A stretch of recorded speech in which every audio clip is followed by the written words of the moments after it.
Good morning. My name is Evan Terrel. I'm a new engineer with ARS. I started like the end of 2020. I'm from around here. I'm from Lafayette. My dad's from Raceland, so I'm new to sugar research, but I've been around here for a while. So today I'm talking about the effect of harvest weather on molasses purity and target purity difference. It's okay.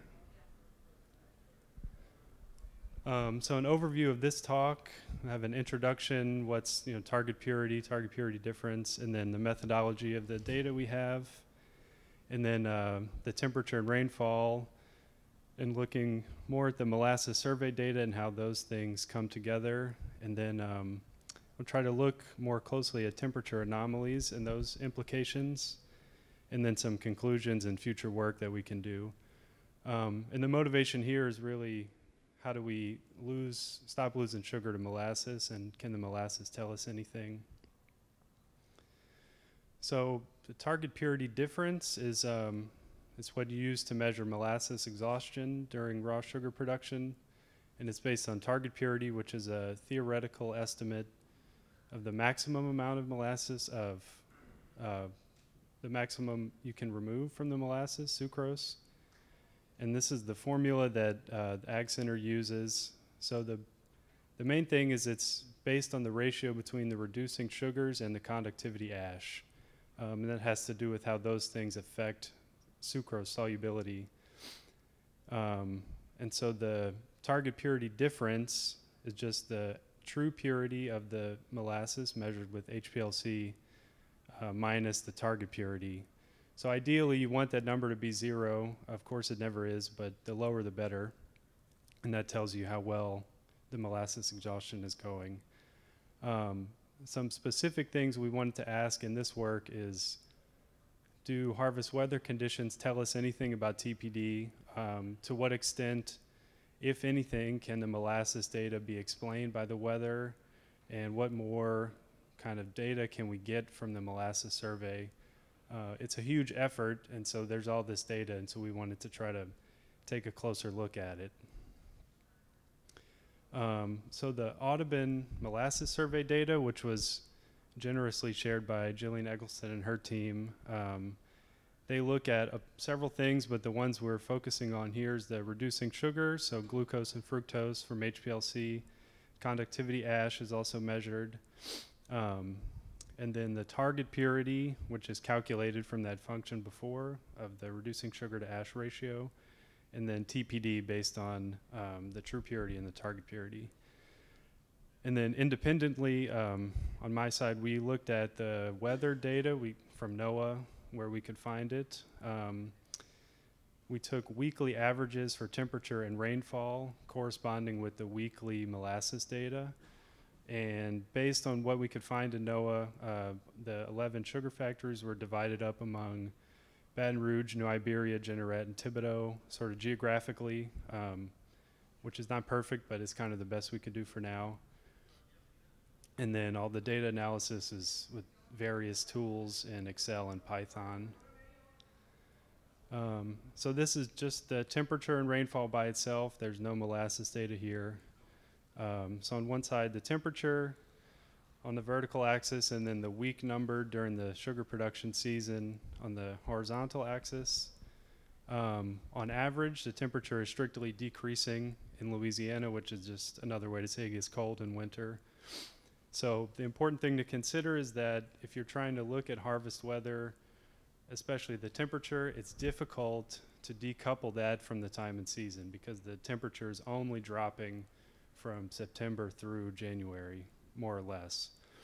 The rainfall is pretty much constant. This is the average rainfall in inches on the vertical axis. It's about between 0.5 inch a week on average. There's a peak around like the end of August, beginning of September, when hurricane season is typically the worst. So you have some big rain events that drive up a weekly average. But in general, the average amount is pretty constant. So this is, hopefully it's not too small up there. This is the molasses data against the time and season and the temperature. So the horizontal axis on all these plots is the average temperature of the week, and then the color is the week number, and then the vertical axis from left to right or right to left is true purity, reducing sugar, and conductivity ash.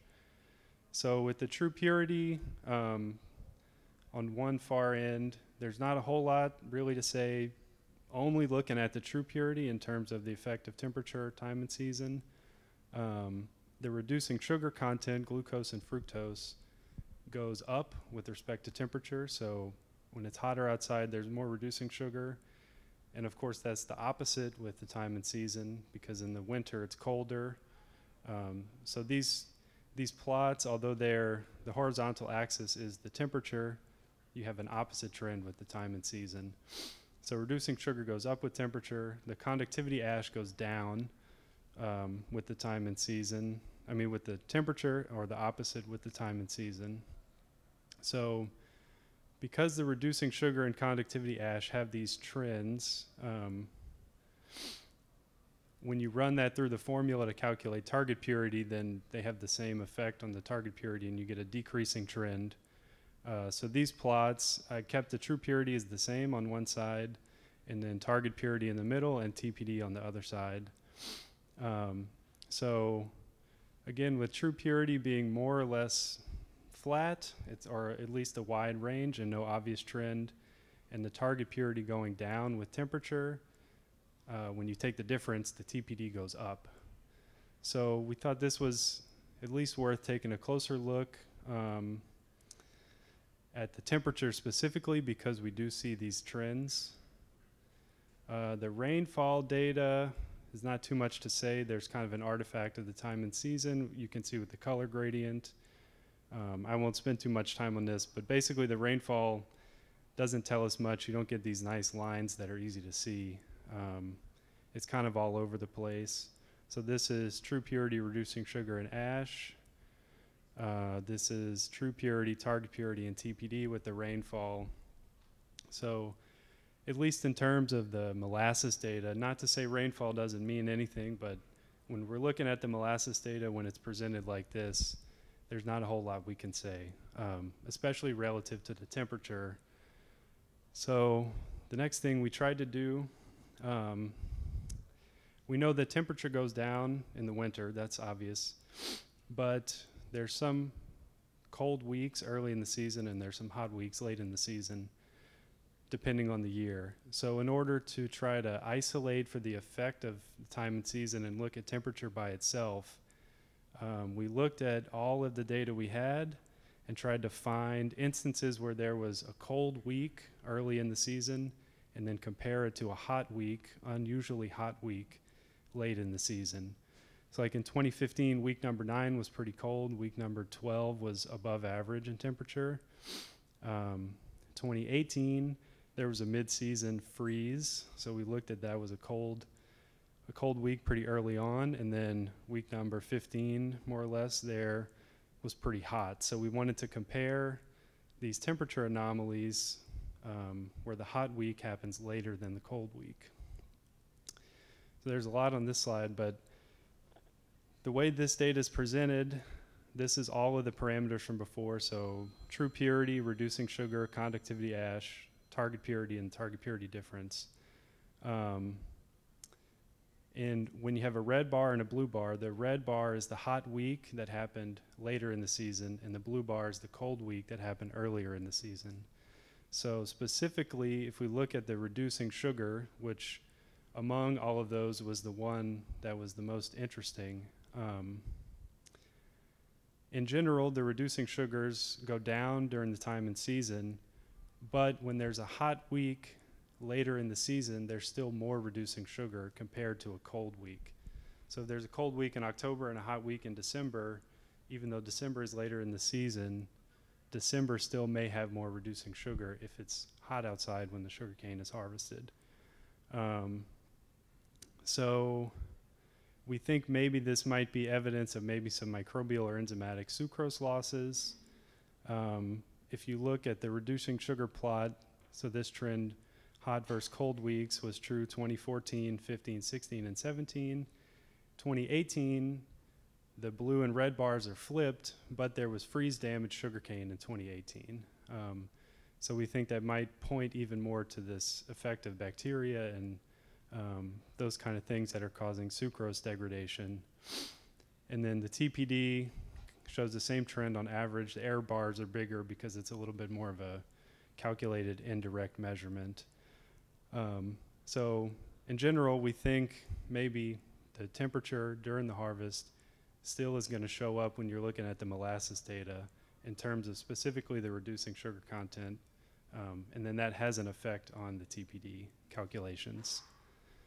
So the main takeaways from this work is, first of all, temperature is strongly correlated with time and season. So it's difficult to talk about temperature by itself. So that's one challenge, because it just gets colder during the winter.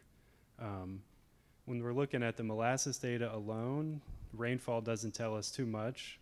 So, or at least what we see doesn't tell us too much. Rainfall still means a lot, but only on the manufacturing side. We're looking at the molasses, rainfall maybe has less utility.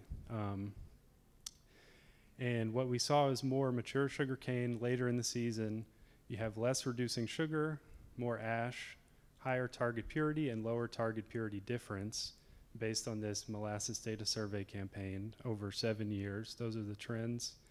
And when you take a closer look at the effect of temperature to isolate for the time and season, there's some evidence to suggest that hot weeks still correspond to more reducing sugars.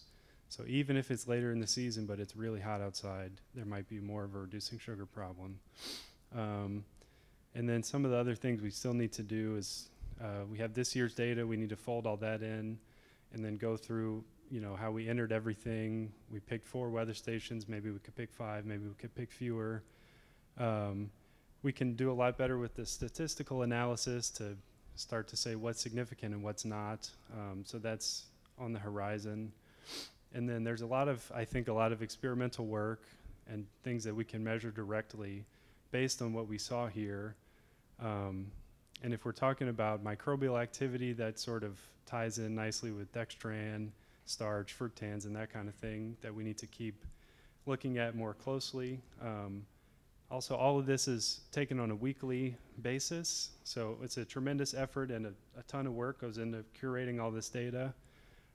But on a week-to-week basis, some things might be washed out. So if we know that there's an early season cold front or a late season heat wave, we might want to take daily temperature and molasses measurements on those days to see if on a day-to-day basis can we directly measure these effects instead of looking at 7 years at a time. So that's kind of all the things we're working on. I want to stay engaged with Audubon Sugar. And again, thanks to them, and they shared that data with us, which has been great.